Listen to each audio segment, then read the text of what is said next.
स्थानीय चय।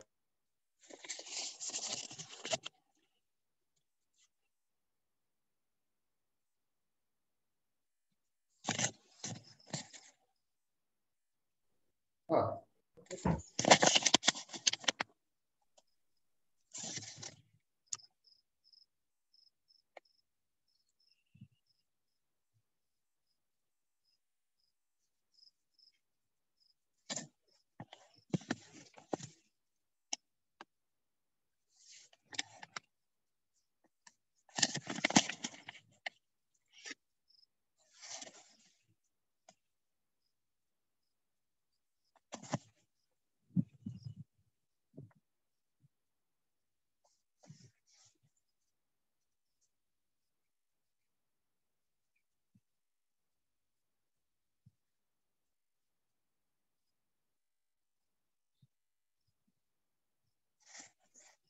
Audio on करो। जो स्पीकर हाँ वो स्पीकर उनका वो जो असली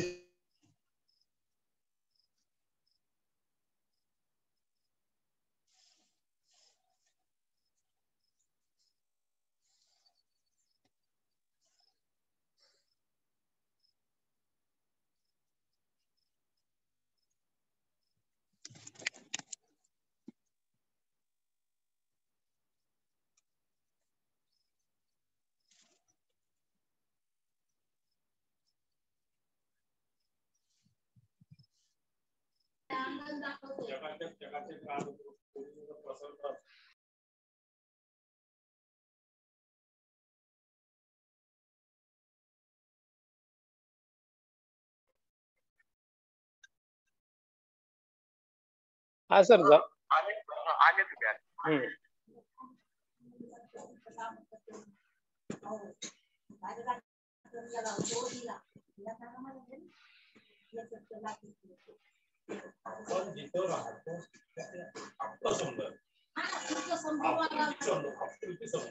भारत देणं म्हटलं म्हणजे तेवढं असतं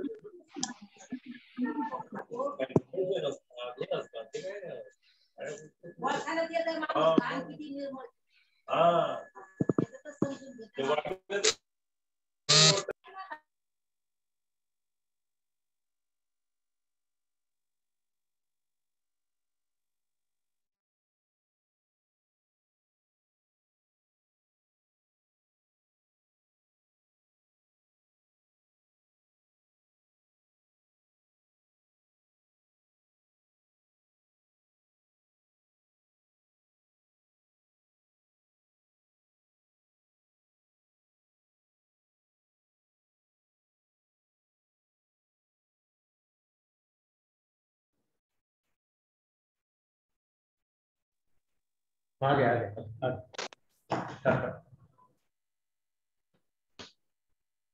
सभी को नमस्कार एवं जय भीम। आज हम आजादी का अमृत महोत्सव और महाकवि वामन दादा कर्डक जी का जन्म शताब्दी और तीसरा सुनहरा महोत्सव है, अवसर है आज अंतरराष्ट्रीय शिक्षक दिन। ये सुनहरे अवसर पर हम वामन दादा कर्डक जी का राष्ट्र निर्माण में योगदान एवं प्रासंगिकता इस विषय पर औरंगाबाद सरस्वती भुवन कला एवं वाणिज्य महाविद्यालय के संगीत विभाग प्रमुख प्रोफेसर संजय जी मोहड़ इनका मुख्य वक्ता के रूप में स्वागत करते हैं। माननीय कुलगुरु जी या एवं हमारे विश्वविद्यालय के कुलपति जी आदरणीय वायुनंदन सर, इनका भी हम यहाँ पे स्वागत करते हैं। और यशवंतराव चौहान महाराष्ट्र खुला विश्वविद्यालय से जुड़े हुए इस कार्यक्रम से जो प्रेक्षकगण है उनका भी हम तहे दिल से स्वागत करते हैं। आज हम यह बड़ी अच्छी बात हिंदी में करने जा रहे हैं। इसके पहले हमारा एक उद्देश्य है कि यह वामन दादा कर्डक जी का जो बहुत सारा अच्छा राष्ट्र निर्माण में उन्होंने जो काम किया, अपना जो संविधान है वो संविधान का जो प्रियम्बल है वो प्रियम्बल के ऊपर जो उन्होंने गीत लिखे, उसका जो मराठी, हिंदी, उर्दू ये तीनों भाषा में उनका जो है वो ज्यादातर महाराष्ट्र के बाहर के जो हमारे प्रेक्षकगण है वहां तक जाए, यही ये कार्यक्रम का उद्देश्य पहले माननीय कुलपति महोदय ने बताया। इसलिए हमने महाराष्ट्र के जो अच्छे वक्तागण हैं उनसे बातचीत करके संजय मोहड़ जी का सभी महाराष्ट्र के हमारे जो वामन दादा के चाहते लोग हैं, उन्होंने एक नाम से बोला कि संजय जी मोहड़ बहुत अच्छा, इनमें उनका योगदान भी है। उनका यशवंतराव चौहान ओपन यूनिवर्सिटी से संजय मोहड़ जी ने वामन दादा कर्नाटक पर पीएचडी पदवी हासिल की है, और जैसा गीत रामायण है उसी प्रकार का गीत भीमायन का भी उन्होंने योगदान किया है, और बहुत सारे राष्ट्रीय एवं अंतर्राष्ट्रीय मंच पर उन्होंने वामन दादा जी के गीत एवं उनके व्याख्यान से संबोधित किया है। और दूसरा संजय जी मोहड़ जी का परिचय में आप सबको तो मालूम है, लेकिन जो महाराष्ट्र के बाहर से लोग हैं यहाँ आज के प्रेक्षक, उनके लिए बताता हूँ। वो सरस्वती भुवन वाणिज्य एवं कला महाविद्यालय में संगीत के प्रोफेसर है। बाबा साहब आम्बेडकर विश्वविद्यालय औरंगाबाद में वो संगीत के मानद प्रोफेसर और वहां पे डायरेक्टर भी रह चुके हैं। और एक वामन दादा की गायकी, इस विषय के बारे में उन्होंने एक अच्छा सा सिलेबस भी आपने एकेडमिशियन को दिया है। वो बहुत अच्छा कंट्रीब्यूशन सभी तरफ हो रहा है। और आज का जो अच्छी तरह से जो कार्यक्रम आयोजन किया है, इसलिए भी वामन दादा का नूर जो उनके गीतों से हो जाएगा, और गीतों के साथ साथ वो अपना मार्गदर्शन भी संबोधित करेंगे। वामन दादा जी ने राष्ट्र निर्माण में जो प्रासंगिकता दिखाई है, वो ग्लोबलाइजेशन के बारे में हो, खाऊजा के बारे में हो, एजुकेशन के बारे में हो। मेरी एक एमएड की छात्रा थी, उन्होंने वामन दादा ने कितने विषय पर गीत लिखे, तो उन्होंने 1 से 48 जो आदमी के मानव के जीवन जगने के आयाम है, 1 से 48 आयाम पे उन्होंने गीत लिखे। इसमें से बहुत सारे आयाम अभी संजय मोहड़ सर यहाँ से आपको मार्गदर्शन में बताएंगे। मैं उनका और अभी सभी दर्शक गण का स्वागत करता हूँ, और अपने कुलपति महोदय माननीय वायुनंदन सर से विनती करता हूँ कि वो अपने इसका थोड़ा प्रास्ताविक और अपने यूनिवर्सिटी का और वामन दादा कर्नाटक जी के बारे में बोले। सबको नमस्कार। पहले तो संजय मोहड़ जी को नमस्कार सर। आपने नमस्ते सर, नमस्ते। इनविटेशन आपने स्वीकार करके, मैंने पाइकराव से बोला, पाइकराव जी वामन दादा कर्नाटक साहब को अपन महाराष्ट्र में परमिट नहीं करना, उनको पूरा भारत में उनका नाम होना चाहिए।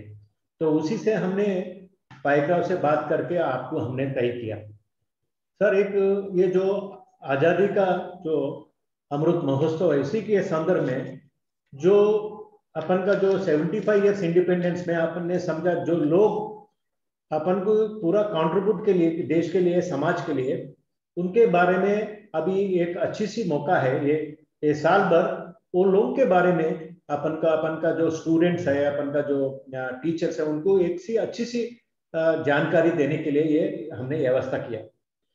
सर, आपको बताया, आपने बताया अभी पाइकराव ने गीत, जो रामायण गीत रामायण भीमायन।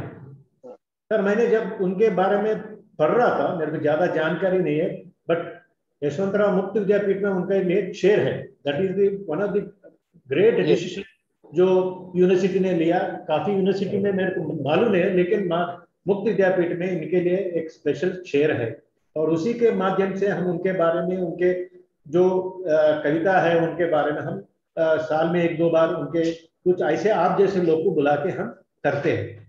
सर, उनका एक खूबी अभी आपने भी संगीत में संगीत का ये है, तो आपको भी मालूम है, जब क्लासिकल संगीत को संगीत और गीत मानते थे, वो समय में ये जो वामन दादा कटकर जी जो है, वो जो नॉर्मल पर्सन है, उसने क्या किया, बहुजन समाज के लिए वो कविता ने उनके जो लेवल पे लेके आए, और लेवल पे लेके आए। उसने संविधान के बारे में, फंडामेंटल राइट्स, और खास तक बाबा साहब अम्बेडकर का जो विचार है, उसने वो कविता के साथ उनको समझाया, उनके लैंग्वेज के।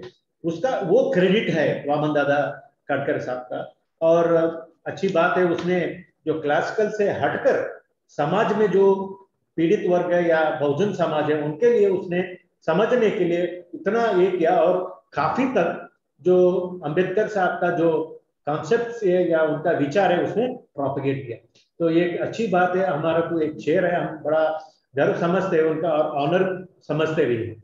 सर, अभी मैं ज्यादा नहीं बात करता हूँ, आपको अभी मैं रिक्वेस्ट करता हूँ उनके बारे में। आप अभी थोड़ा, हम जो हमारे पास ज्यादा जानकारी नहीं होगा, आपके पास काफी जानकारी होगा, आपने काफी काम किया, आप सब श्रोताओं को बताएंगे। जय हिंद, जय महाराष्ट्र।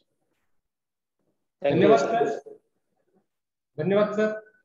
यशवंतराव चौहान ओपन यूनिवर्सिटी ने सबसे पहले वामन दादा करदेव की जो अध्यासन चेयर है, वो उसकी नींव रखी है। तत्कालीन कुलगुरु डॉक्टर सुधीर गव्हाणे जी और डॉक्टर कृष्ण कुमार जी, और आपने इनको बहुत आगे बढ़ाने की कोशिश की है। आप इस साल में जन्म शताब्दी के अवसर पर एक व्याख्यान के रूप में, और अभी गीत लेखन के रूप में, लोकगीत लेखन के रूप में, और अभी एक ऐसे कंपटीशन भी रखी है। 30 अक्टूबर तक आप जिन्हें जिन्हें जो जो छात्र हैं एनी यूनिवर्सिटी के या विश्वविद्यालय के, वो इसमें सहभाग ले सकते हैं। मैं मोहन सर से विनती करता हूं कि वो अपना व्याख्यान शुरू करें, सभी को सुनने के लिए। Thank you, sir. Honorable Vice Chancellor, Professor E. Vayunandan, sir. Honorable Registrar of the University, Dr. Dineshji Bhonde. My friend and head of Mahakavi Vaman Dada Kardak Chair, Vijay Kumarji Paikrao.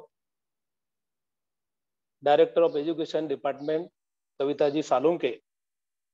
Director of Humanity and Social Sciences, Dr. Nagarjun Wadekar. My friend Sushil Ji Kamble. And all those who are listening me through this on lecture, all deans, all HODs, all faculties and employees of Yeshwantrao Chauhan Maharashtra Open University, Nasik. Firstly, sir, I congratulate you, Vayunandan sir, and your university for organizing this celebration of triple auspicious moment. Triple means today we are celebrating the World Teachers Day. We are also celebrating the 75th glorious year of our independence and birth centenary year of Mahakavi Vaman Dada Kardak. In music, we call this triple as Tihai, which is a very important stage in music presentation. It is a very proud thing for me that I am the doctorate of this university. As told by my friend Vijay Kumar ji, I have completed my PhD in Vaman Dada's songs and music.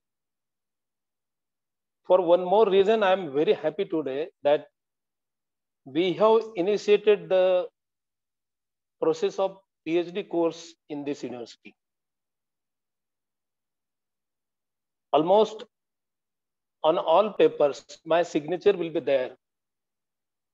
When we were trying to start the PhD course in this university, Vice Chancellor Rajan Velukar sir was at that time, and Professor Ramesh Dhoble supported me well at that time. Now several students are doing PhD in music. I am also one of them. So this is very pleasurable and great moment for me. मैं एक शेर के जरिए मेरे बात को रखना चाहूंगा सर। माना के सारे दुनिया को गुलशन ना करे हम,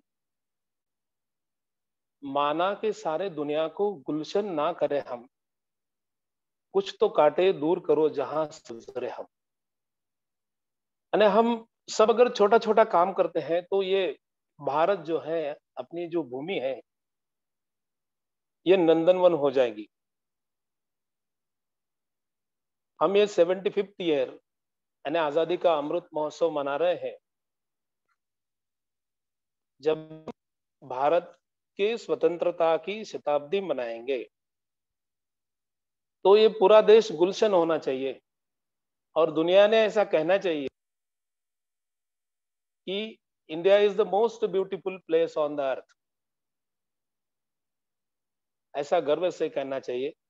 मैं आपको बहुत शुभकामनाएं देता हूं यूनिवर्सिटी को, आपको, कि आपके इस कार्यकाल में यूनिवर्सिटी का बहुत तरक्की हो जाए, प्रोग्रेस हो जाए, और हमारा म्यूजिक का भी बहुत अच्छा काम आपकी यूनिवर्सिटी से जो हो रहा है और उसे बढ़ाने के लिए मैं रिक्वेस्ट भी करूंगा और आप सबको शुभकामनाएं भी दूंगा।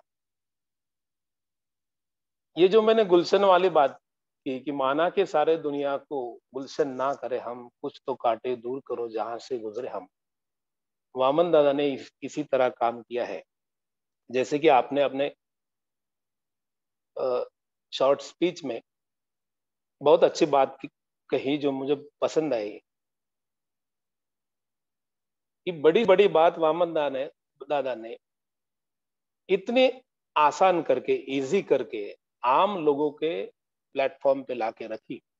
मैं इसे कहूंगा this is the applicability of Indian music, real applicability. यानी संगीत को इस तरह उन्होंने यूज किया जो आम आदमी, कॉमन मैन आसानी से समझ सके। ये उनका बहुत बड़ा योगदान इस देश के लिए रहा है। वामन दादा ने कहा, धरती के कोने कोने में गीत आजादी के बोने में, एक नई क्रांति होने में सारी हलचल देंगे, नया बल देंगे, नया बल देंगे, सारा बल ना दे सके तो एक नया बल देंगे। ये बहुत बड़ी बात है वामन दादा की। धरती के कोने कोने में गीत आजादी के बोने में, वो उनकी चाह ये थी कि मुक्ति के सुरों की गूंज जो है धरती के हर कोने से उठनी चाहिए, केवल भारत के नहीं। और हर इंसान ने हर जहां, हर जगह आजादी के गीतों को बोना चाहिए ताकि आजादी के गीतों की, आजादी के अनुभव की फसल उगे। और इसके लिए हम नया पल देंगे, एक नया पल देंगे।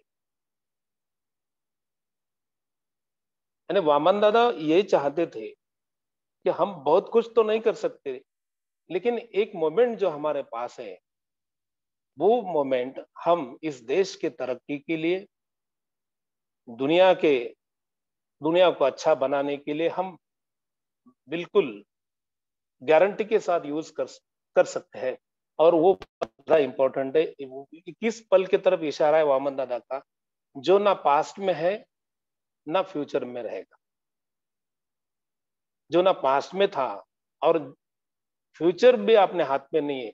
वो पल, वो मोमेंट जो प्रेजेंट का मोमेंट था, जिसे बुद्ध ने कहा अत्तदीप भव, वो मोमेंट, द वेरी मोमेंट, उसकी बात कर रहे वामन दादा, जिसे अत्ता ही अत्तनो नाथो, अत्ता ही अत्तनो गति कहा गया है। यानी वो एक मोमेंट तुम्हारे हाथ में है जिससे तुम्हारी गति यानी तुम्हारा भविष्य निकलेगा। वो मोमेंट की बात कर रहे हैं। ये पास्ट की बातें नहीं है, ये हिस्ट्री की बातें नहीं है, या वाले जो हम ऐसा करेंगे वैसा करेंगे, ये भी बातें नहीं है। This is very present act. एक नई क्रांति होने में सारी हलचल देंगे, एक नया पल देंगे, नया बल देंगे। ये जो बातें हैं, वामन दादा वेरी एक्टिव बात करते हैं। उनको आजादी कौन सी आजादी चाहते थे वो? Freedom from all type of fear यानी fearlessness. Every person should be free from fear, from caste, from creed, color, region and religion. और ये सारा करने के लिए उन्होंने संगीत का सहारा लिया। सुर सजे संगीत उभरे राग रागिनी बरसेंगे, बड़ा अच्छा शेर है, सुनो। सुर सजे संगीत उभरे राग रागिनी बरसेंगे, तब कभी वामन सा होगा चैन का सोना भारत का। ये भारत चैन की सांस तब लेगा, सुर सजे संगीत उभरे राग रागिनी बरसेंगे, तब कभी वामन सा होगा चैन का सोना भारत का। ये सुर का सजना बोले तो इंसान का सजना है, ये संगीत का उभरना बोले तो समाज का उभरना है। इस तरह की तरक्की वामन दादा चाहते थे। और मैं ये बात को आपके सामने रखते हुए इसे और एक चीज के साथ मैं जोड़ना चाहता हूं कि भारत के तिरंगे पर जो चक्र है, जो गतिमानता का प्रतीक है, वो गतिमानता का प्रतीक, वो चलना, उसका घूमना, वो केवल घूमना नहीं रहना चाहिए। तो वो सुरों के साथ, वो ट्यूनिंग के साथ, वो मेलोडी के साथ, यानी कोई कोई हिचकिचाहट ना हो, कोई किस तरह की कोई फियर ना हो। हर आदमी एक दूसरे के साथ ट्यून ऐसा रहते हुए वो चक्र घूमना चाहिए। यानी सुरों के सिवाय, संगीत के सिवाय देश देश की प्रगति नहीं है। ये वामन दादा ने अपने अनुभव से इस देश को, दुनिया को बता दिया, क्योंकि उन्होंने जो पूरा काम किया है वो केवल संगीत के जरिए किया है, केवल गीत के जरिए किया है। इसलिए वामन दादा की बात बहुत बड़ा महत्व रखती है राष्ट्र के निर्माण में।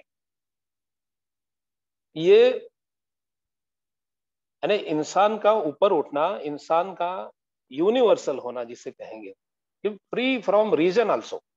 वो कोई देश का नहीं, कोई प्रदेश का नहीं, वो दुनिया का, यानी हर आदमी सबका होना चाहिए, सब हर के होने चाहिए। इस तरह की बात वो करते हैं। और ये उन्होंने अपने जीवन में इम्प्लीमेंट भी किया। उन्होंने उनका आत्मकथन जो है मराठी में है, वो माझ्या जीवनाचं गाणं, जिसको हमारे मित्र प्राध्यापक रविचंद्र हटसनकर जी ने उसका शब्दांकन किया है, नांदेड़ से रहे। और वो जो किताब है, वो जो आत्मकथन है वामन दादा का, वो समर्पित किया है दक्षिण अफ्रीका के अंबेडकर नेल्सन मंडेला को। देखो कि एक आध आदमी क्या सोच सकता है। वैसे तो हम जब कोई किताब निकालते हैं तो कोई नाना को समर्पित करता है, कोई नानी को समर्पित करता है, अपने रिश्तेदार को, अपने सगे संबंधी को। हमारी सोच भी कितनी है कि हम किसको समर्पित करते। वामन दादा देखो, वो बियॉन्ड सोचने वाले आदमी। दक्षिण अफ्रीका के अंबेडकर, नेल्सन मंडेला, इनके क्रांतिकारी विचारों को समर्पित। तो हमने तो कभी सोचा ही नहीं होगा कि वामन दादा इस तरह कोई अपनी किताब समर्पित करेंगे। इसमें वामन दादा की वैश्विकता नजर आती है। वामन दादा का बियॉन्ड जो रीजन है या यूनिवर्सल अप्रोच जो है वामन दादा का, ये अपने ध्यान में आता है कि वो क्या सोचते थे। नहीं, रहते तो बिल्कुल सिंपल फकीर के जैसे, लेकिन उनकी सोच कैसी थी। Simple living and high thinking जिसको कहेंगे। यानी अगर हम ऐसा मानते हैं, हमारी तो बातें बहुत छोटी छोटी हम करते हैं, मतलब गुरुत्वाकर्षण शक्ति, गुरुत्वाकर्षण के नियम जो है वो सर आइजैक न्यूटन ने दिए, और न्यूटन तो इंग्लैंड के थे, हम नहीं मानेंगे। हम तो भारतीय है, हम तो महाराष्ट्रियन है। न्यूटन के नियम तो वो तो परदेशी हो गए। ऐसी अगर बात होती है, या कहे कि अल्बर्ट आइंस्टाइन ने जो सापेक्षता का सिद्धांत दिया, थ्योरी ऑफ रिलेटिविटी, उसका कैसे मानेंगे? वो तो जर्मन थे। वामन दादा किस तरह उसकी उनकी सोच थी मैं बता रहा हूँ। हम नहीं मानेंगे फ्रेंच के लुई पास्चर के सिद्धांतों को, या जो बहुत बड़े दुनिया के केमिस्ट रहे लुई पास्चर, उन्होंने एंटी रेबीज का वैक्सीन जो बनाया, हम नहीं लेंगे एंटी रेबीज का वैक्सीन जो लुई पास्चर ने बनाया, चाहे कितने भी कुत्ते काटने दो। अगर इस तरह की बात होती है, इस तरह नैरो माइंडेड अगर हम सोचते हैं, तो ये दुनिया का क्या होगा, ये संसार का क्या होगा, मनुष्य का क्या होगा, उसकी डेवलपमेंट किस तरह? वामन दादा की नजर में ये बातें थी, उन्होंने इसलिए अपने प्रैक्टिकल लाइफ में इसका यूज किया है। अक्सर तो हम ऐसा ही करते हैं, हमारा हमारा देखते हैं। जैसे अपने देश में जितने महापुरुष हुए, वो सब महापुरुष अपने अपने समाज में, अपने अपने धर्म में, अपने अपने विचारों में लोगों ने बांट ली। जैसे भगवान महावीर की अहिंसा है, तो भगवान महावीर तो जैन थे, तो उनकी अहिंसा हमारी अहिंसा अहिंसा नहीं है फिर? या जैन भी कहेंगे कि वो हमारे भगवान के है, हमारे महावीर के है, आप कैसे मानेंगे? या बुद्ध ने जो दुख मुक्ति का विज्ञान दिया है, तो बौद्ध कहेंगे बुद्ध हमारे थे, तो आप कैसे क्या मान सकते हैं? फिर तो बात यहां तक आएगी कि वामन दादा एक नासिक जिले के सिन्नर तालुके में छोटा सा जो गांव है देशवंडी, तो वो गांव के लोग बोलेंगे ये तो वामन दादा हमारे हैं, हम कैसे उनको बाहर जाने देंगे? या वामन दादा के गीत वो हमारे सिवा किसी के नहीं होते? वामन दादा के पिताजी जो तबाजी कर्डक, वामन दादा की माँ जो सईबाई कर्डक, या उनके कोई रिलेटिव्स, वो बोलेंगे वामन दादा तो हमारे हैं, उनके गीत हमारे हैं। हम हमारे सिवाय ये गीतों को बाहर नहीं जाने देंगे, या दूसरों को यूज नहीं करने देंगे। तो बात समझ लो कि अगर ऐसा अगर होता है तो समाज का क्या होगा, इस देश का कितना बड़ा दुर्भाग्य होगा। तो वामन दादा लेते हैं, एक नया पल देंगे, धरती के कोने कोने में गीत आजादी के बोने में। ये साधारण शब्द नहीं, धरती के कोने कोने में, यानी पूरे दुनिया का इंसान, पूरे दुनिया की तरक्की प्रोग्रेस उनके जहन में है। मैं समझता हूं कि वामन दादा ने जो ये गीतों के जरिए जो एक एग्जाम्पल फिक्स किया है, सोचने का एग्जाम्पल, जो हम देखते हैं उस कहाँ देखते हैं, हमारी नजर कहाँ है, इसके बारे में एग्जाम्पल सेट किए हैं। ये वे एग्जाम्पल बहुत ज्यादा कीमती है और इम्पोर्टेंट है, यानी इसको संभालने के लिए हम लोगों ने कोशिश रहना चाहिए। ये जो पल वामन दादा बताते हैं कि आप अपने सोच को, या अपना जो देखना है उसको नैरो मत करके रखो, इसको बड़ा रहने दो। पार से पार, अपार से पार, पार अपार, पारा पार। एक लाइनें देखो, पार से पार, अपार से पार, पार अपार, पारा पार। इस तरह सोचते थे वामन दादा, यानी कोई कोई बैरियर्स नहीं, ऑब्स्टेकल नहीं। ऐसा अगर बिहेवियर रहा तो ये देश वामन दादा के हिसाब से तरक्की करेगा, ये देश फियरलेस होगा, ये देश free from all type of casteism. जो डिस्पैरिटीज है, जो डिस्क्रिमिनेशन की व्यवस्था है देश में, वो खत्म होनी चाहिए, ये वो सोचते थे। और पूरी दुनिया के बारे में हमने सुना, ये दुनिया हमारी है, पूरा पूरा वर्ल्ड जो है, हम वर्ल्ड के हैं, वर्ल्ड हमारा है, इस तरह का उनका रवैया सोचने दूसरी एक इम्पोर्टेंट बात मुझे बहुत पसंद है कि कोई भी देश का अगर प्रगति है, कोई प्रोग्रेस है, राष्ट्र का निर्माण है, तो वो राष्ट्र का डिसाइड होता है वो राष्ट्र के कल्चर के ऊपर। यानी कल्चर यानी कौन सा? कि हमारे पास बड़े बड़े मकान हैं, बड़े बड़े रोड है, बड़ी कारें हैं, बड़ा बड़ा बैंक बैलेंस है, अगर इसको हम कल्चर कहेंगे तो वो वामन दादा के हिसाब से नहीं। वामन दादा बोलते हैं हम क्या थे, हम क्या सुनते, हम क्या बोलते, क्या करते, क्या लिखते, क्या गाते, कहाँ बैठते, कहाँ उठते। अब क्या करते तो हम दिन भर हमारे हाथ खाली नहीं रहते, कुछ तो भी करते रहते हैं। सिनेमा देखते हैं, पत्ते खेलते हैं, या तो इलेक्शन में झगड़ते हैं, कभी इस पार्टी के साथ ताल्लुक रखते हैं, कभी उस पार्टी के साथ ताल्लुक रखते हैं, और मिला जुला सरकार बनाते हैं, ड्राइव दे लोगों को। फिर भी वामन दादा के हिसाब से क्या करते इसका जवाब नहीं मिला। हम क्या करते? हम चुन के भी आते, सरकार भी बनाते, फिर भी क्या करते? वामन दादा का क्या करते, यानी कल्चर का जो जो रुख है वामन दादा का, यानी वामन दादा कल्चर किसको कहते हैं? जैसे बुद्ध ने कहा कि अपने वाणी और शरीर पे नियंत्रण रखो। यानी हम क्या बोलते हैं, वाणी, हमारा शरीर हम क्या करते हैं, हमारा शरीर, इसके ऊपर कंट्रोल रखो, उसको रेगुलेट करो, उसको संस्कारित करो। इसको वामन दादा कल्चर कहते हैं। कल्चर के इसमें संगीत का बहुत बड़ा संगीत बहुत बड़ा इम्पोर्टेंस रखता है। जैसे खलील जिब्रान ने कहा कि मुझे उस देश के नौजवानों के जुबान पर किस तरह के गीत है वो बताओ, मैं तुम्हें उस देश का भविष्य बताऊंगा।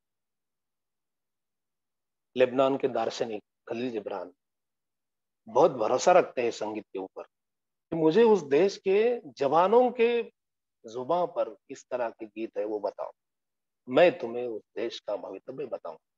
क्योंकि गीत जो होते हैं, संगीत जो होता है, वो इनर का रिफ्लेक्शन होता है। हर आदमी की गुनगुनाहट जिसका हम गुनगुनते कभी, जैसे हम रास्ते पे अकेले चलते हैं और कोई सुर है, कोई गुनगुनाहट है, अपने से निकल जाती है, तो ये मैसेज है कि भीतर कुछ तो भी हो रहा है, समथिंग इज हैपनिंग इनसाइड। और ये इसकी वजह से जो गुनगुनाहट है, वो गीत जो है वो सामने आए, वो प्रकट हुए। वामन दादा इस देश के बारे में, इस देश के कल्चर के बारे में इतना इतना माइक्रो लेवल पे विचार करते हैं। रोकना छोड़ वामन मुझे, मैं तो निकला हूं रन के लिए। रोकना छोड़ वामन मुझे, मैं तो निकला हूं रन के लिए। तू तो फनकार भी ना बना कोई अच्छे से फन के। यानी वो कलाकार है। रोकना छोड़ वामन मुझे, मैं तो निकला हूं रन के लिए। तू तो फनकार भी ना बना कोई अच्छे से फन के लिए। तन है मेरा वतन के लिए, मन है नीले रतन के लिए। जिंदगी दान देते हुए दे दूं उजड़े चमन के। वामन दादा की सोच ऐसी है कि मैं रन में जाना चाहता हूं, मैं तो निकला हूं रन के लिए।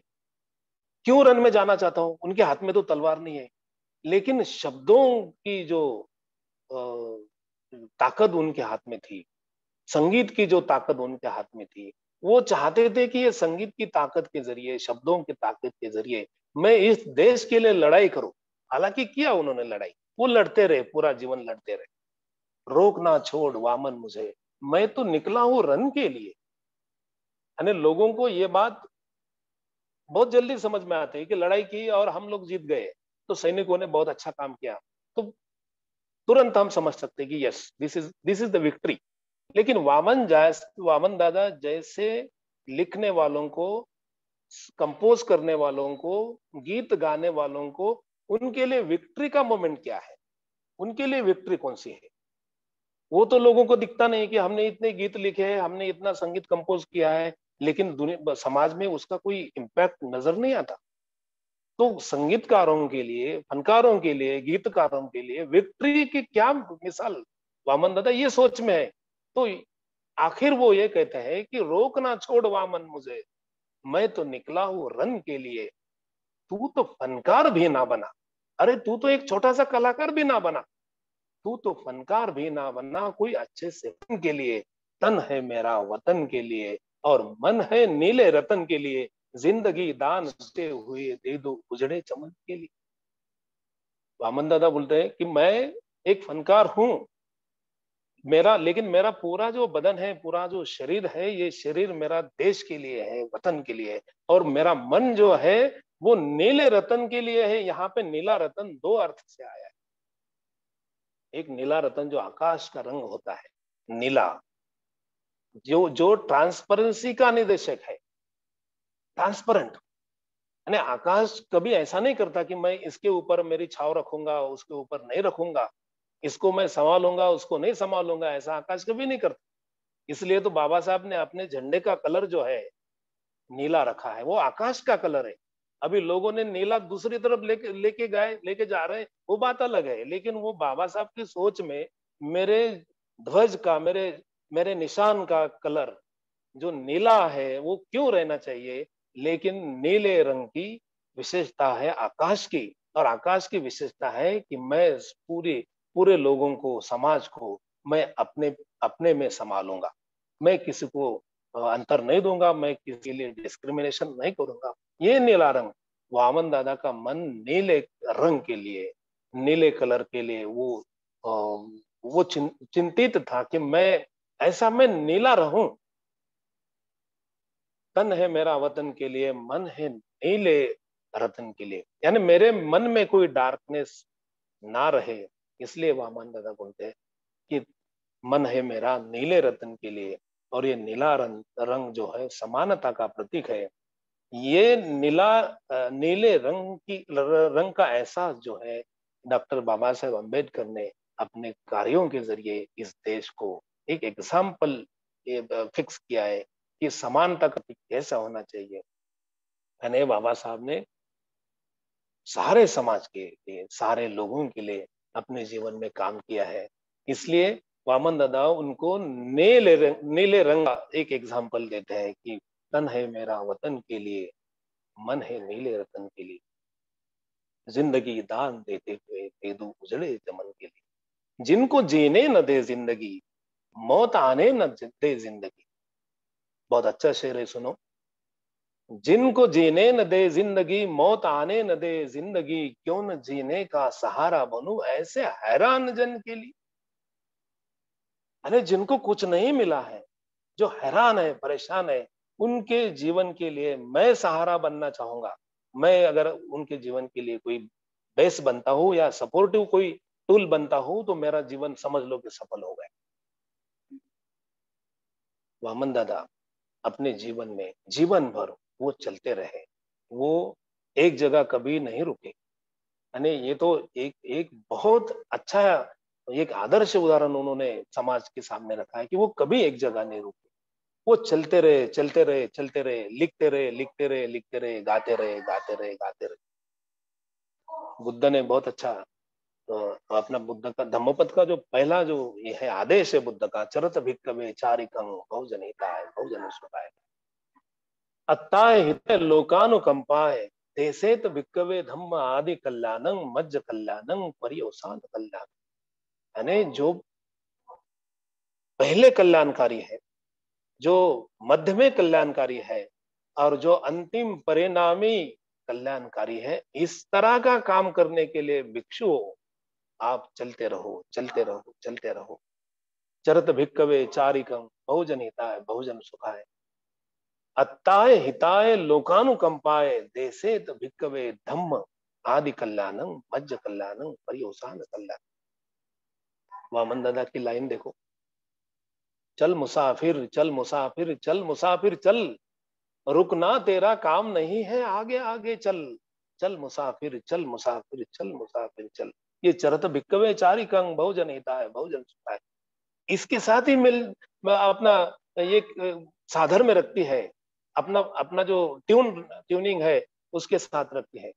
धूप न जानो छाव न जानो लोग न जानो गांव के, धूप न जानो छाव न जानो लोग न जानो गांव के, चलते चलते चलते मलते जाना छाले अपने पाँव के, धूप न जानो छाव न जानो लोग न जानो गांव के, चलते चलते मलते जाना छाले अपने पाँव के, भूख लगी तो खाते जाना पेड़ के पत्ती फल, चल मुसाफिर चल मुसाफिर चल मुसाफिर चल, रुकना तेरा काम नहीं है आगे आगे चल, चरत भिक्कवे चारिकं बहुजनिता बहुजन।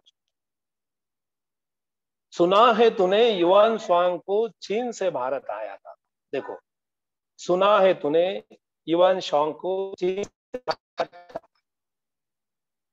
पहाड़ नदियां नहर उतर कर धाम गुरु का पाया था, कोई न संगी एक अकेला निकला था पैदल, चल मुसाफिर चल मुसाफिर चल मुसाफिर चल, रुकना तेरा काम नहीं है आगे आगे चल, चल मुसाफिर चल मुसाफिर चल मुसाफिर चल।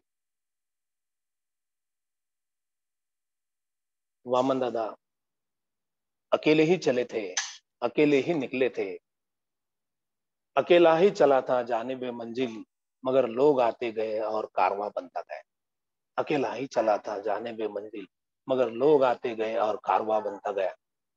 समाज का राष्ट्र का निर्माण अगर करना है तो लोगों में जाना होगा, उनको समझना होगा। समाज का अगर कार्य करना है तो लोगों में जाना होगा, उनको समझना होगा, उनके साथ अपना मेलजोल रखना होगा, ट्यूनिंग करना होगा। इसको वामन दादा कहते हैं परस्पर तंत्रता, इंटरडिपेंडेंस। यानी इंटरडिपेंडेंस के सिवा देश का कोई तरक्की नहीं, देश की कोई प्रगति नहीं, कोई समाज की प्रगति नहीं। परस्पर तंत्रता, महावीर ने इसको कहा परस्परोपग्रहो जीवानाम लोकाकाश, परस्परोपग्रहो जीवानाम लोकाकाश, लोका कहा है महावीर ने, मिला के हाथ चला चल तेरा भला होगा, मिला के हाथ चला चल तेरा भला होगा, बना के साथ चला चल तेरा भला होगा, गरीब एक है तो गरीब लोगों का बनेगा एक नया दल, तेरा भला होगा, मिला के हाथ चला चल तेरा भला होगा, बना के साथ चला चल तेरा भला होगा। कहेगा कल नया दल नए जमाने से, कहेगा कल नया दल नए जमाने से, बनेगा भीम तेरा बल तेरा भला होगा, मिला के हाथ चला चल तेरा भला होगा। तेरे ही सामने वामन तेरे जमाने को, तेरे ही सामने वामन तेरे जमाने को, मिलेगा एक नया फल तेरा भला होगा, मिला के साथ चला चल तेरा भोला होगा, बना के साथ चला चल तेरा भला होगा। दोस्तों, गरीब एक बने तो गरीब लोगों का बनेगा एक नया दल, तेरा भला होगा।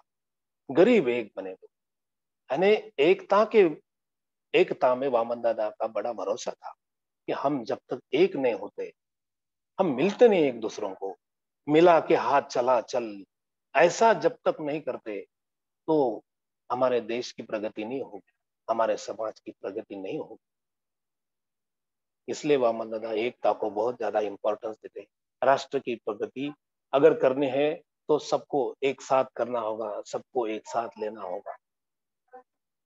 एकता नहीं होने के परिणाम से, एक बात बहुत इंपॉर्टेंट बात, बहुत सीरियस बात आप ध्यान में रखो, एकता नहीं होने, केवल एकता नहीं होने के हम अलग अलग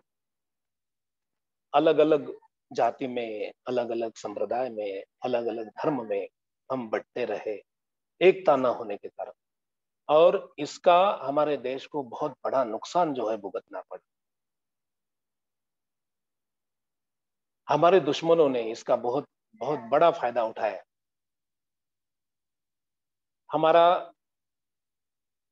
हम ऐसे कहते हैं कि हम 150 साल जो है, 150 साल हम परतंत्रता में रहे, 150 साल, लेकिन असल में हम किसी ना किसी तरह 1100 साल गुलाम रहे, 1100 साल। यानी मोहम्मद बिन कासिम जो है वो 9वीं शताब्दी में हमारे देश में आए, तो वहां से लेकर किसी ना किसी तरह छोटी मोटी गुलामी हम लोग, भारतीय लोग, हम सहते आए हैं। इसकी वजह क्या थी? क्या वजह थी कि हम मिला के हाथ चला चल, ये वामन दादा के कंसेप्ट को नहीं माने, हम भूले इसको, मिला के हाथ चला चल तेरा भला होगा। ये जो ग्रेटनेस है, ये जो तरक्की है, ये जो प्रोग्रेस है, सब लोगों के एक साथ चलने में, एक साथ मिलने में है। ये हम ये ये हम लोग भूल गए हैं। इसलिए कितने भी लोगों ने हमारे साथ कोई भी लोगों ने हमारे साथ आके हमारे देश में आके यहाँ पे लोगों को सताया है, कोई अलग अलग टाइप का राज किया है। लोगों को वो क्या क्या कहना चाहिए कि एक एक टाइप की स्लेवरी जो निर्माण की थी, इसकी वजह थी, मेन वजह थी कि हम लोग जाति जाति में, धर्म धर्म में, संप्रदाय में बंटते रहे, टूटते रहे। वामन दादा बड़े बड़े इसके बारे में बहुत ही एक एक समझ देते हैं अपने गीतों के जरिए। इतने दिन गुलाम रहे, अब ना रहेंगे। इतने दिन गुलाम रहे, अब ना रहेंगे। बहुत सारे जुल्म सहे, अब ना सहेंगे। इतने दिन गुलाम रहे, अब ना रहेंगे। बहुत सारे जुल्म सहे, अब ना सहेंगे। सर झुकाकर अदब से हाथ उगाकर, सर झुकाकर अदब से हाथ उगाकर को सलाम करे, अब ना कहेंगे।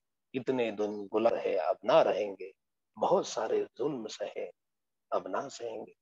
गैर खेतों में जाके गैर के खेतों में जाके खून बहाकर जिंदगी जला के जिए, अब ना जिएंगे। इतने दिन गुलाम रहे, अब ना रहेंगे। बाढ़ दे संसार जमी बाढ़ दे वामन, बाढ़ दे संसार जमी बाढ़ दे वामन, कल तेरी बातों में रहे, अब ना रहेंगे।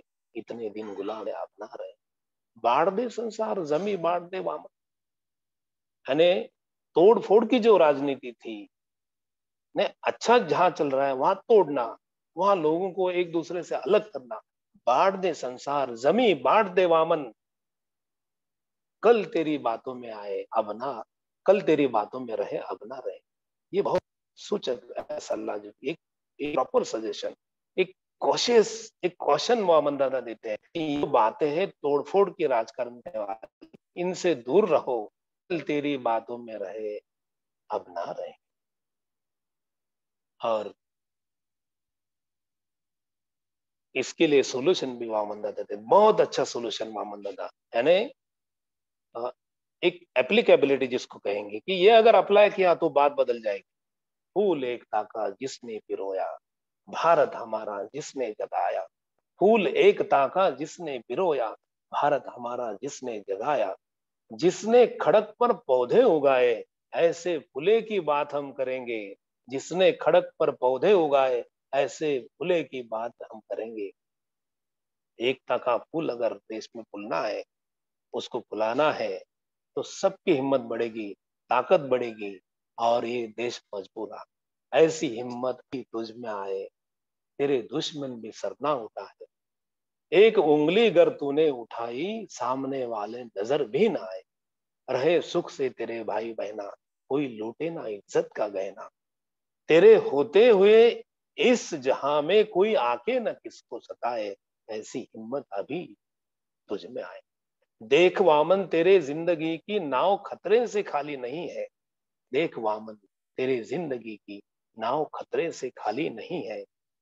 ये समंदर है गहरा समंदर, ये समंदर है गहरा समंदर, कोई मछली न कांटा लगाए। ऐसी हिम्मत ही तुझ में आए। वामन दादा जो कभी स्कूल में नहीं गए, जो कोई कॉलेज में कोई पढ़े नहीं, इतनी बारीकी से बात को समझते हैं। This is very great thing of Waman Dada. वो महापुरुष थे, इस अंदाज से वो महापुरुष थे, क्योंकि उन्होंने परिस्थिति को इतने बारीकी से समझ लिया है, हम पढ़ के भी नहीं समझ सकते। वो स्कूल में न जाते हुए भी उन्होंने ये समाज में जो चीजें होती है उसको एक इतने बारीक अंदाज से उन्होंने परखा है, अध्ययन किया, चिंतन किया, मनन किया।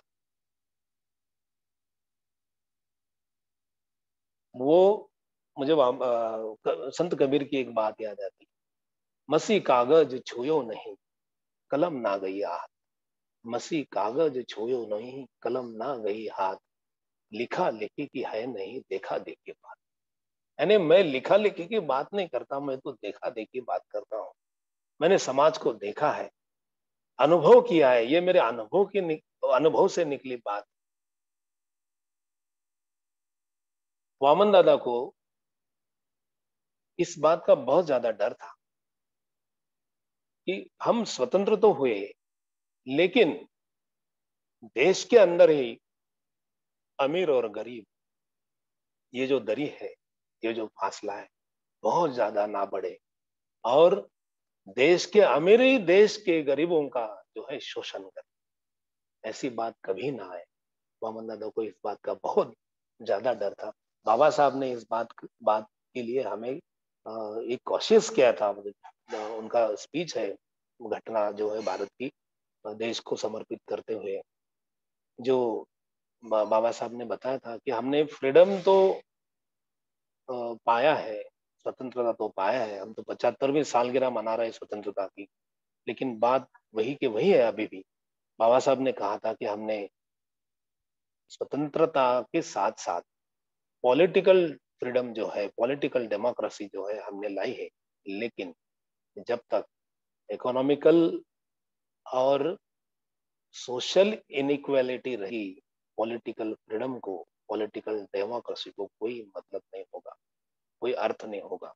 क्योंकि ये जो इनइक्वालिटी है, ये जो डिस्क्रिमिनेशन है इकोनॉमिकल एंड सोशल, ये जब तक के खत्म नहीं होता, भारत देश में सही माने में स्वतंत्रता नहीं हम एंजॉय करेंगे, हम नहीं ये करेंगे, हम उसमें क्या क्या बोलेंगे, हम उसका आनंद नहीं लेंगे, वो सही माने में वो स्वतंत्रता नहीं होगी। इस देश का आदमी इकोनॉमिकली सेट होना चाहिए, वो सेम होना चाहिए, एक समान प्रतल पे आना चाहिए, और वो सोशल प्लेटफॉर्म भी उसका एक समान ऐसा अगर होता है तो सही मायने में भारत का सही वो स्वतंत्र होगा, सही फ्रीडम होगा। आज अमन दादा इसके ऊपर लिखते हैं, देश के लाल देखो आज उनके हाल देखो, कोई धनवान कोई भूखे कंगाल देखो, आज का मजदूर देखो मेहनत का फल ना पाए, रोटी के दो टुकड़ों के सहारे पल ना पाए, कर ऐसा काम उनके जी को आराम हो, भर भर के लोग पिए ऐसा वो जाम। वामन दादा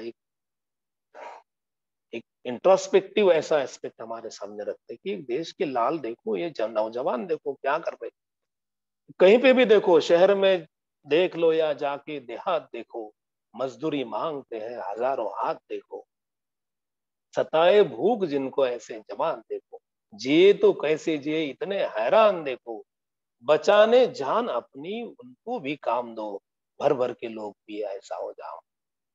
यानी बचाने जान अपनी, अगर अपनी जान बचाना है तो उनके हाथों को काम देना जरूरी होगा। ये बात तो बहुत प्रैक्टिकल है वामन दादा का।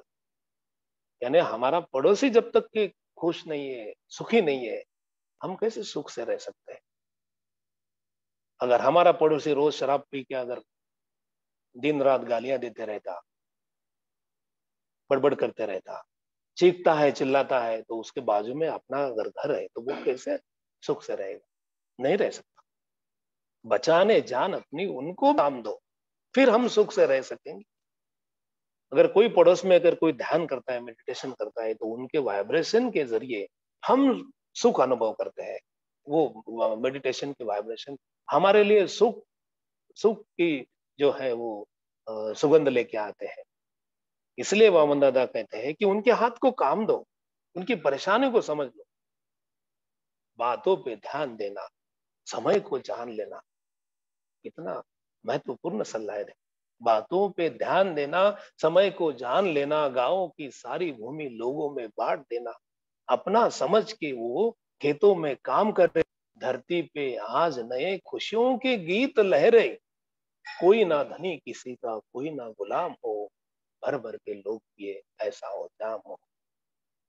ये खुशियों का जाम, ये लोगों के लिए काम का जाम, उनके लिए सम्मान का जाम, उनका कॉग्निजेंस लेना। ये जो भूखे कंगाल लोग हैं, मजदूर हैं, उनके हाथों को काम नहीं, उनको अपनाओ, उनका कॉग्निजेंस ले लो। ये इस तरह का सलाह, ये तो कोई किसी भी मतलब पॉलिटिशियन जो है, संसद में जितनी भी चर्चा होती है, उसका उसका तो निचोड़ वामन दादा ने अपने एक गाने के जरिए बताया है कि ये देश ने अगर ये गाना अगर फॉलो करते हैं, तो मैं समझता हूँ कि ये गरीबी दूर करने के लिए, विषमता दूर करने के लिए बड़ा ये अ, कारगर साबित होगा।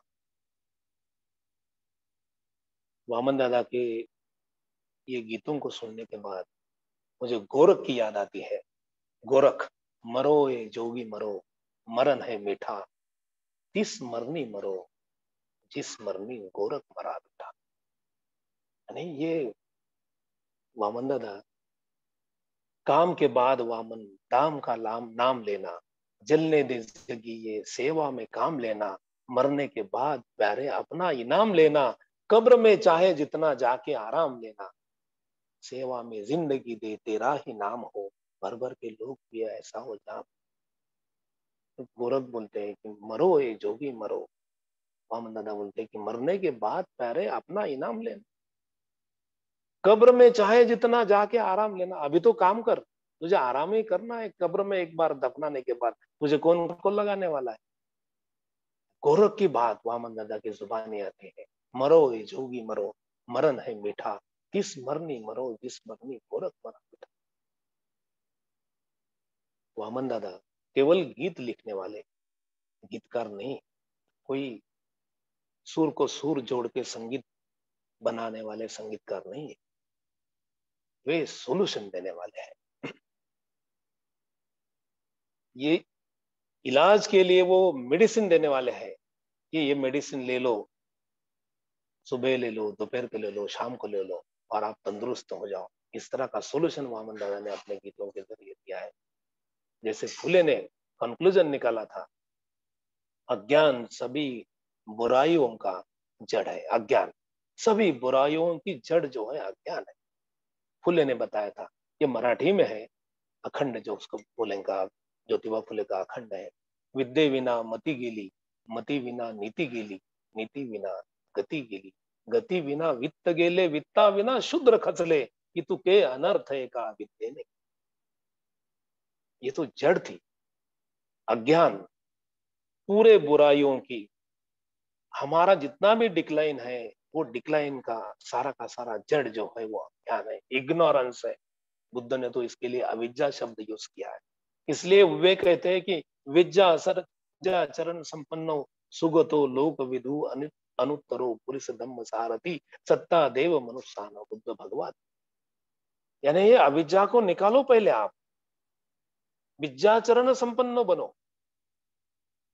कबीर कहते हैं, जब मोरी चादर बन घर आई, रंग रेस को देनी। विद्या की बात, विद्या की बात, ज्ञान की बात कबीर किस तरह कहते हैं, जब मोरी चादर बन घर आई, रंग रेस को दीनी, ऐसा रंग रंगा रंगी रेने, यानी शिक्षा का रंग है, ऐसा रंग रंगा रंगी रेने के लाल लाल कर दीनी चदरिया जीनी रे जीनी, राम नाम रस पीनी चदरिया जीनी। ये शिक्षा का रंग है, दिस कलर ऑफ नॉलेज। और वो अगर लेते हैं तो हर आदमी टाइगर बन जाएगा, स्ट्रांग बन जाएगा। बाबा साहब ने कहा, सीखो, संगठित बनो और संघर्ष करो। ये 3 सूत्र दिया है, ये 3 ही सूत्र हर महापुरुष ने अपनी अपनी जगह दिए हैं। मायने एक ही है सबके, महापुरुषों के मायने हमेशा एक ही होते हैं, लेकिन हम आम आदमी उसको समझने में गलत करते हैं।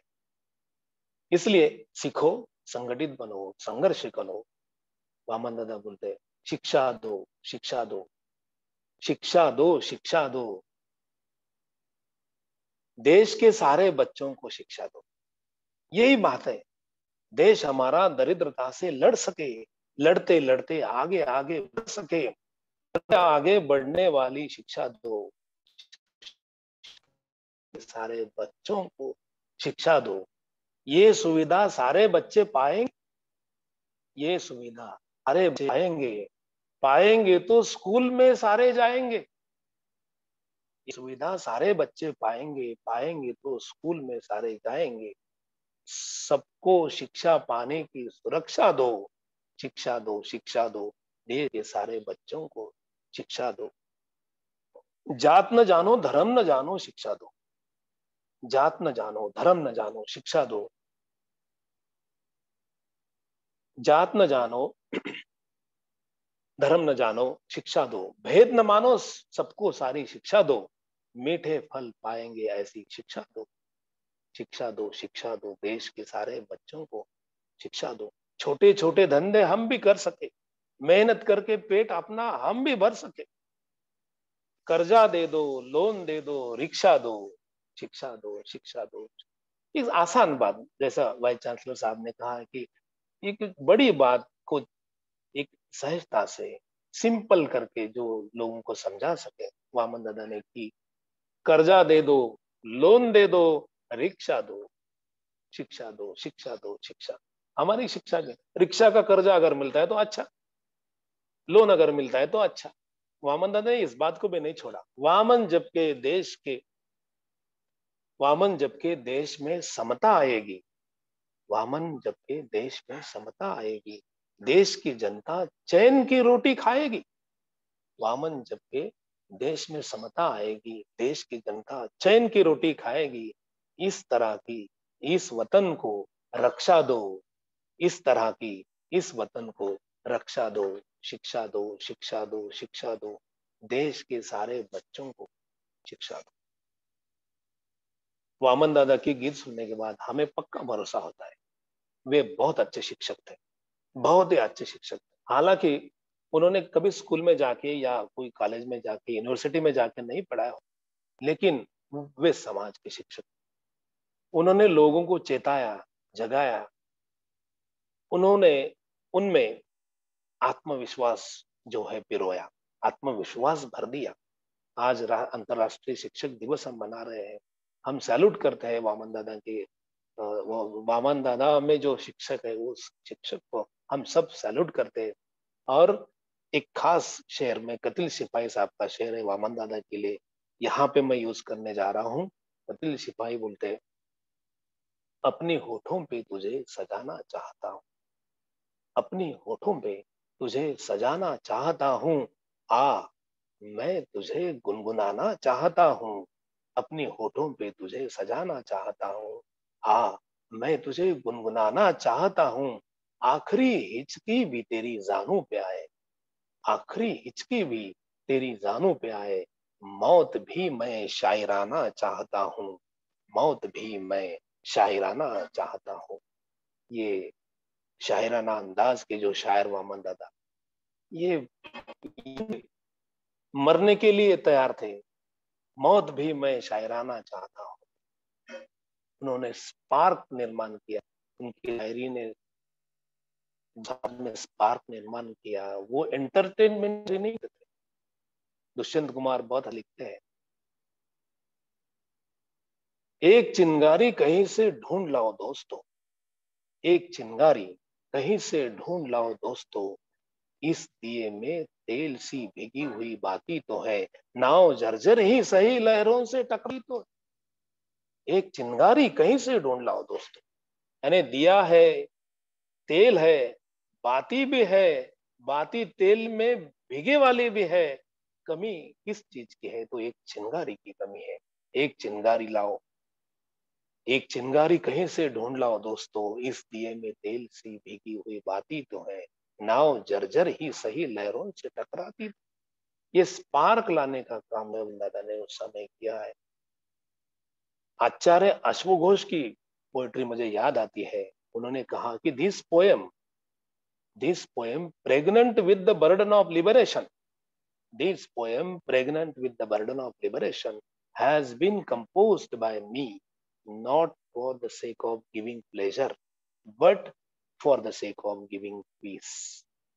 ये कविता जो मैंने निर्माण किया है, ये कविता मैंने आपके आनंद के लिए नहीं, बल्कि आपके शांति के लिए मैंने निर्माण की है। क्योंकि आनंद बहुत छोटा होता है, शांति परमानेंट एक स्टेज है, आनंद के बाद आने वाले है। हम आनंद में ही ना रहे, एंटरटेनमेंट के एरिया में ना रहे, हम वामन दादा के गीतों के जरिए ध्यान के एरिया में भी प्रवेश करें। ये वामन दादा के लिए बहुत ही, बोले तो ये उनकी जो शायरी रही, गीत रहे, उनके गीतों के लिए, शायरी के लिए ये सबसे बड़ा सैल्यूट होगा कि हम वामन दादा के गीतों के जरिए ध्यान में उतरे। वे कहते हैं, जाग उठो जागो जाग उठो, आग बन के इस वतन के नाग उठो, जाग उठो जागो जाग उठो, रोटी को तो लगाने एक ताकी लाग उठो, जाग उठो जाग उठो।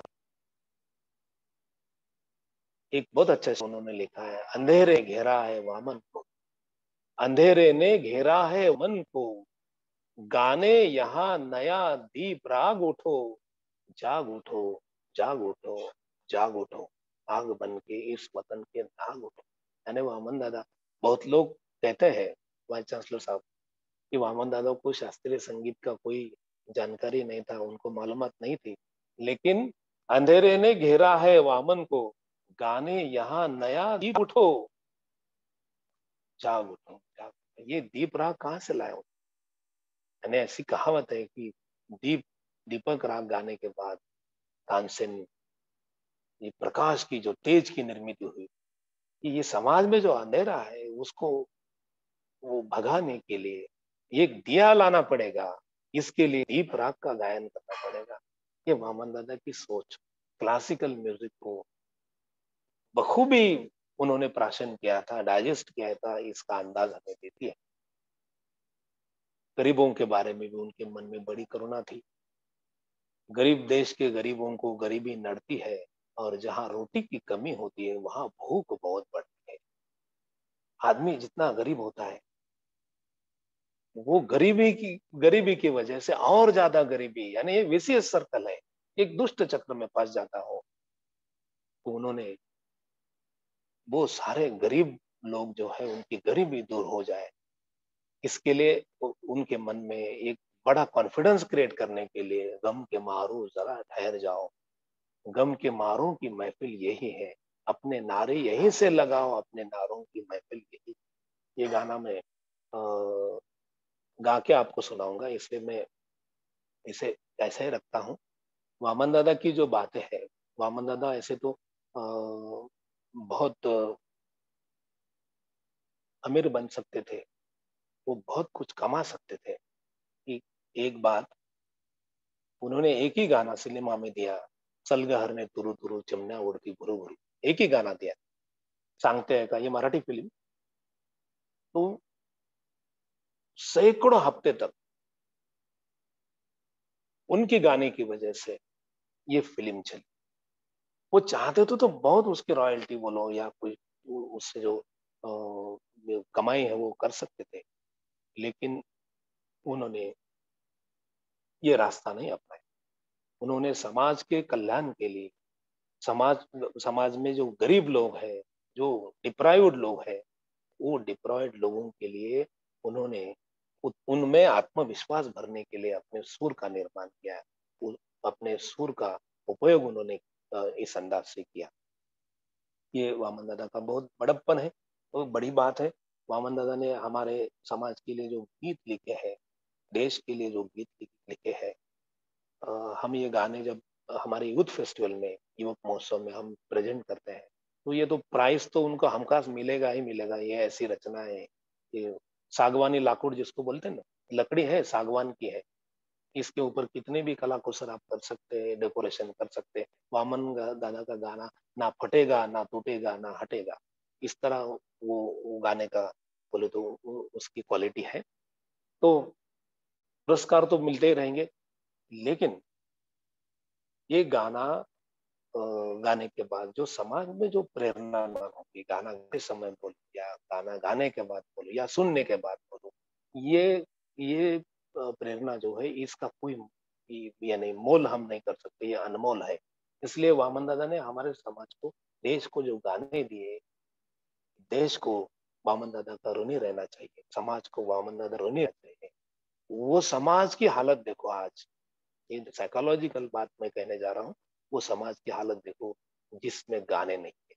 ये बात तो बहुत छोटी है, हम तो वो कहीं भी बजाते बैठते हैं, गाते बैठते हैं, सुनते बैठते हैं, लेकिन जिस समाज में गाने नहीं है उस समाज की साइकोलॉजिकल स्टेट आज आप अगर देखते हैं तो आपको समझ में आएगा कि गाना होना, समाज में गाने होना कितना जरूरी है। मोहम्मद दादा ने 10,000 से भी ज्यादा गाने लिखे हैं। कोई एक अक्षर जिसने पढ़ा नहीं स्कूल में, कॉलेज में, 10,000 गाने बोले तो।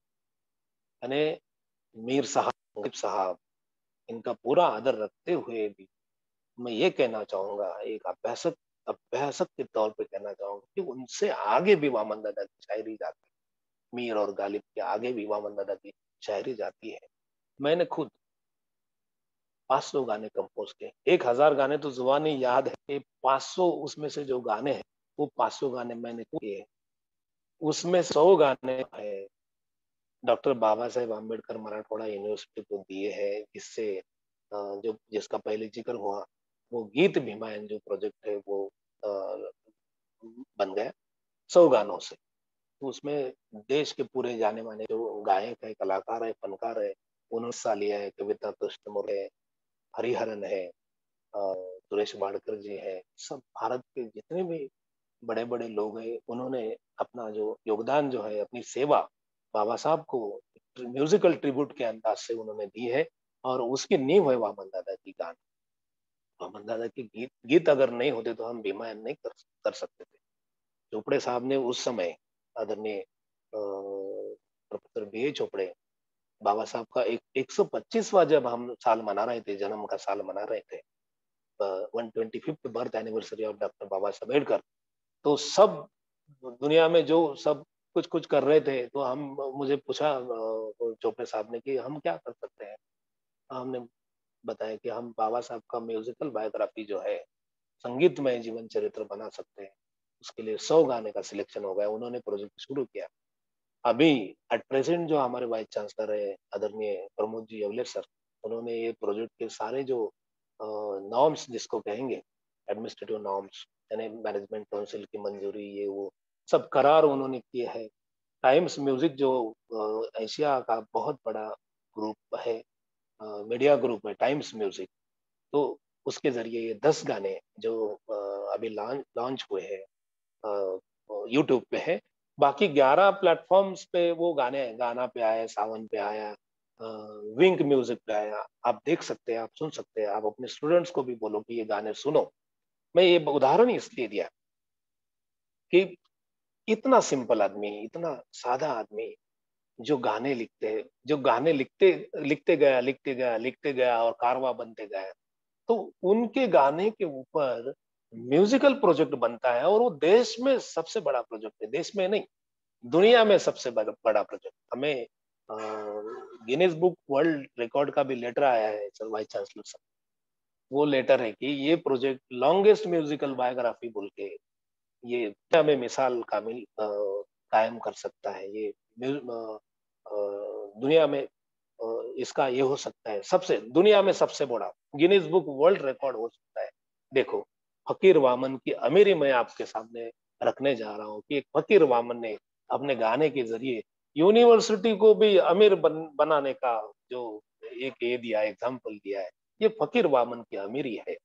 आपके पास भी बहुत अच्छा अध्यासन है।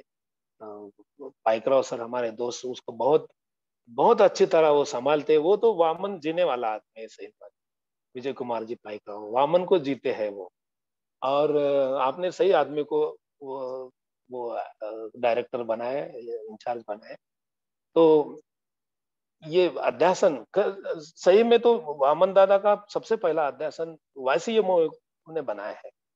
तो भारत सैल्यूट करेगा YCMO को इस बारे में। मैंने मजाक में कहा था भी एक बार, मैं पाइकराव सर और हमारे डायरेक्टर जब थे ह्यूमैनिटीज के, तो वामन दादा और कुसुमाग्रज दोनों ही नासिक के, और लाइब्रेरी जो है अपनी लाइब्रेरी जो कांच महल है वायुनंदन सर, वो कांच महल है अपनी लाइब्रेरी।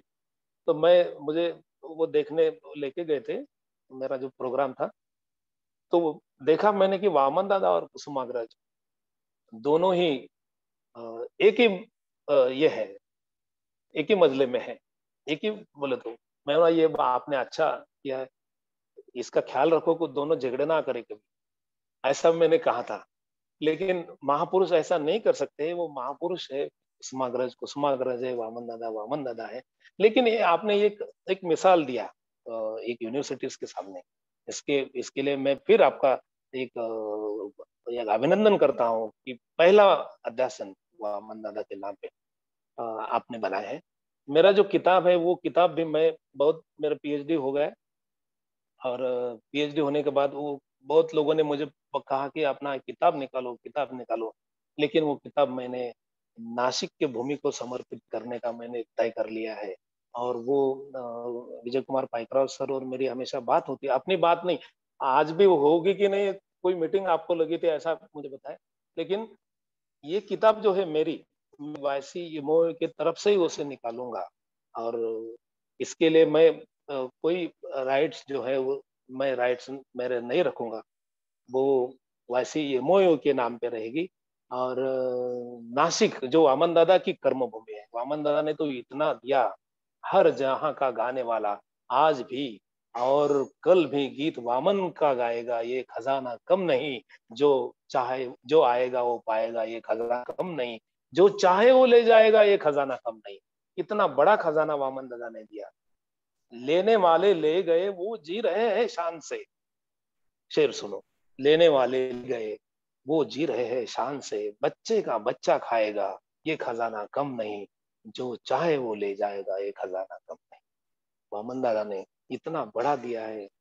हम हमारी तरह ये किताब है वो विद्यापीठ की तरफ से आप उन्हें ये कीजिए, और ना YCMO के नाम पे और नासिक की भूमि को उसको समर्पित करेंगे। वामन दादा की भूमि है वो, कुसुमाग्रज की भूमि है। समय बहुत हुआ, मैं ये गीत गाकर मैं इसका क्योंकि समापन करना। सर अंत में आपका एक गीत भी होना चाहिए सर हाँ, ने। मैं सुनाने जा रहा हूँ, मैं उसको सुना रहा हूँ। गुड।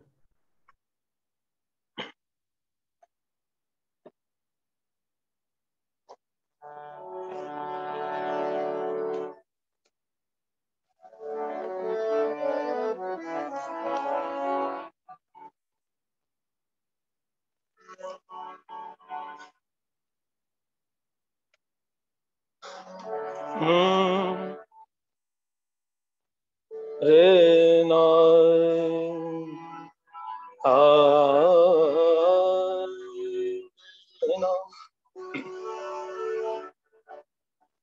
जवानों तन बदन और मन वतन के वास्ते दे दो,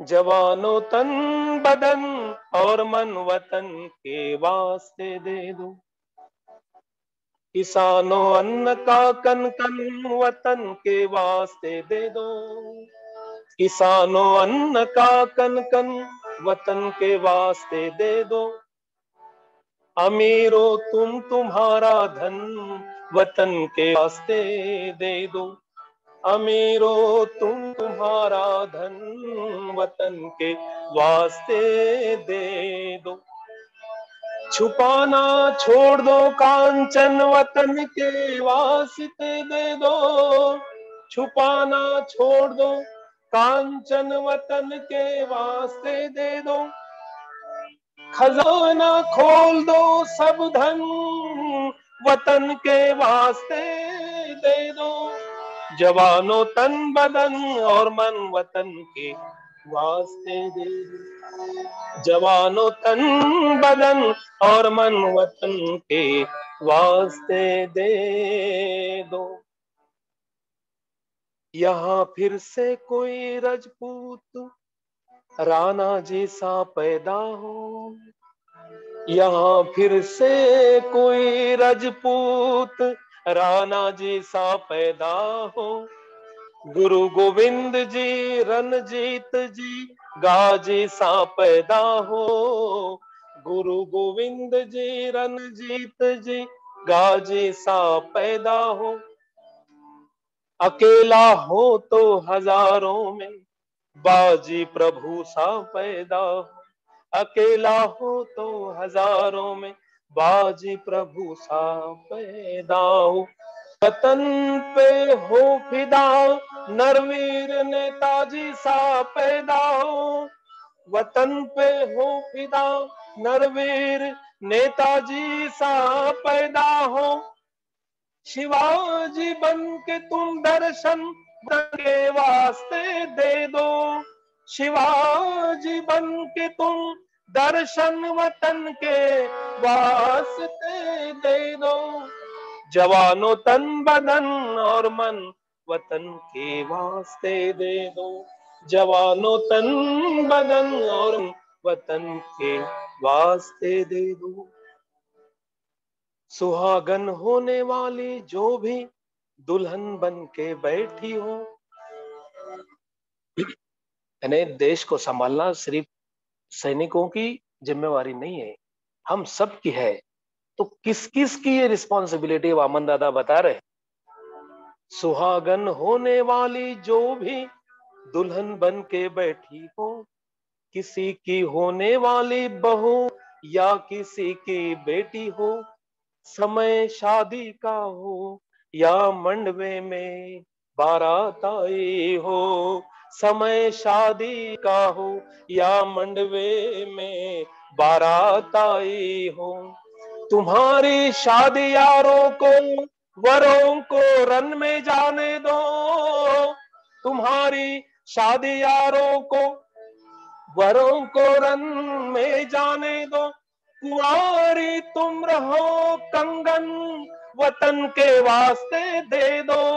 कुंवारी तुम रहो कंगन वतन के वास्ते दे दो। जवानों तन बदन और मन वतन के वास्ते दे दो। जवानों तन बदन और मन वतन के वास्ते दे दो।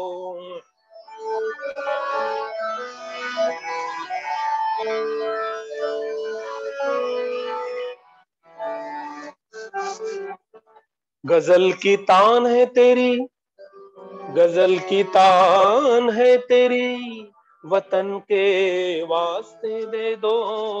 गजल की तान है तेरी, वतन के वास्ते दे दो।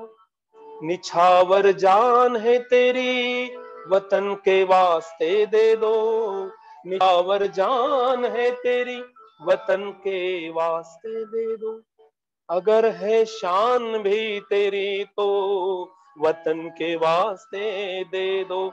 अगर है शान भी तेरी तो वतन के वास्ते दे दो। जिंदगी दान है तेरी, वतन के वास्ते दे दो। जिंदगी दान है तेरी, वतन के वास्ते दे दो। बढ़ो वामन नया जीवन वतन के वास्ते दे दो। बढ़ो वामन नया जीवन वतन के वास्ते दे दो। जवानों तन बदन और मन वतन के वास्ते दे दो। जवानों तन बदन और मन, जवानों तन बदन और मन, जवानों तन बदन और मन वतन के वास्ते दे दो।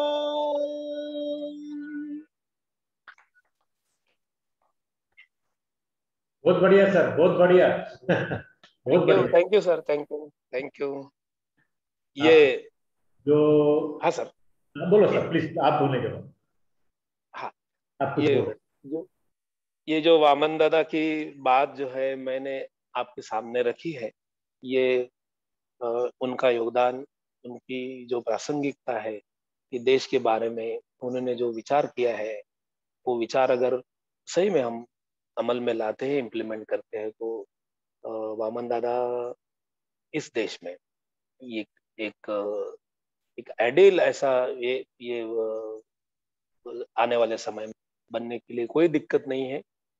उनके हिंदी का जो आपने ये किया है आज पूरे देश को समझने के लिए, हालांकि वामन दादा के हिंदी की रचना भी बहुत है, यानी 100-200 रचना तो मेरे जुबानी याद है, 100-200 रचनाएं वामन दादा की।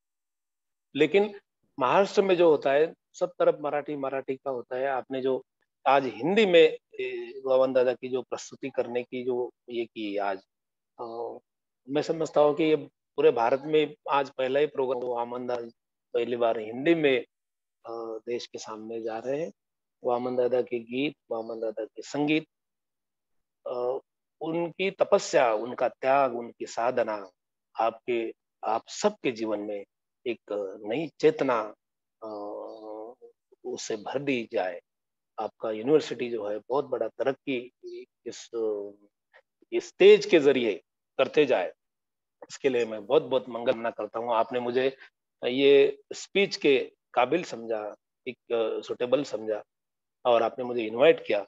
मैं इसलिए आपका, यूनिवर्सिटी का और सबका मैं शुक्रिया अदा करते हुए मैं मेरे बात को विराम देता हूँ। धन्यवाद।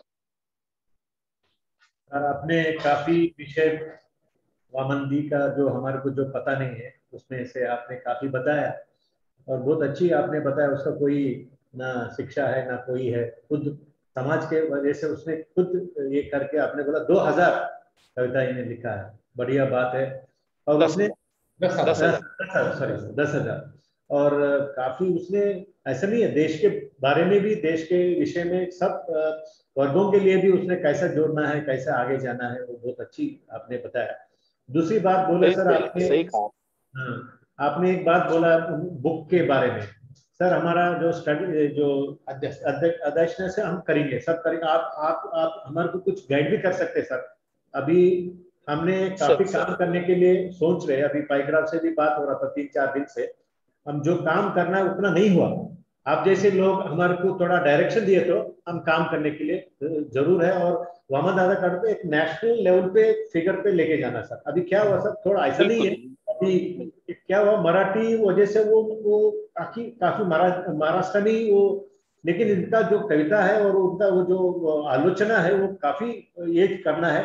तो ये सेंटर से अपन कर सकते हैं सर। आपके जैसे लोग, आपने रिसर्च किया और उनका पूरा नॉलेज आपको डेप्थ है, तो आप हमारे को डायरेक्शन दे तो हम आगे जाएंगे। एक बार आप बुलाएंगे इधर पर्सनली, अभी तो कोविड भी ऑलमोस्ट ये हो गया, बैठ के अपन एक अच्छी सी एक अपन डेवलप करते हैं। ये मेरा यस सर, यस बिल्कुल बिल्कुल करेंगे सर, बिल्कुल बिल्कुल बिल्कुल करेंगे। Thank you sir, thank you. Programme के अंत तक जा रहे हैं। आभार प्रदर्शन। इस कार्यक्रम को आयोजन करने के लिए माननीय कुलपति जी वायुनंदन सर, इन्होंने परमिशन दी, इसलिए मैं सर का आभार व्यक्त करता हूं। और आज एक गत 1.5 घंटे से वामन दादा की गीत रचना एवं राष्ट्र निर्माण में उनकी प्रासंगिकता, इस बारे में मोहड़ सर ने अभ्यासपूर्ण जो लेक्चर दिया, इसके लिए मैं सर का शुक्रगुजार हूँ, उनका आभार व्यक्त करता हूँ।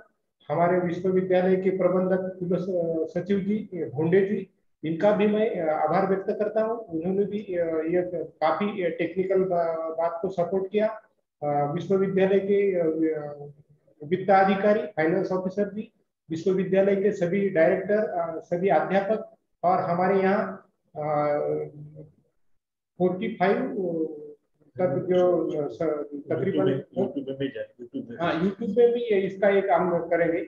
और यह जो आज के जो प्रेक्षकगण थे, इनका भी मैं आभार व्यक्त करता हूँ। आज अंतर्राष्ट्रीय शिक्षक दिन और आजादी का अमृत महोत्सव और वामन दादा का 100 महोत्सव जन्मदिन का, इस का बहुत अच्छी तरह से आपने व्याख्यान दिया, इसलिए आपका भी आभार व्यक्त करता हूँ और सभी जो दर्शक है उनका भी आभार व्यक्त करता हूँ।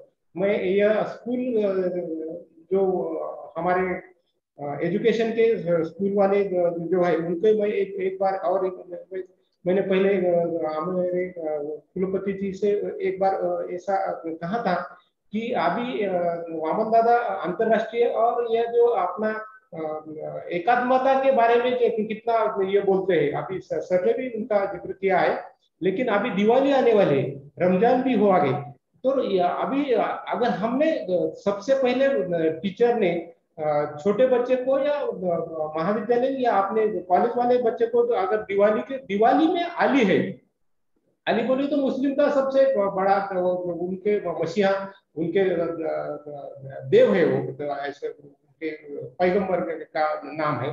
दिवाली में वो दिवाली नहीं, वो अली की दिलवाली है, ऐसा उन्होंने कहा। और वो रमजान है, वो नुस्खा रमजान नहीं है, तो वो राम की जान है। या अगर हमने बताया तो मुस्लिम और हिंदू के यहाँ के जो झगड़े हैं वो काफी तौर से कम हो सकते हैं। यह वामन दादा की देन है, या हमारे सभी इसमें।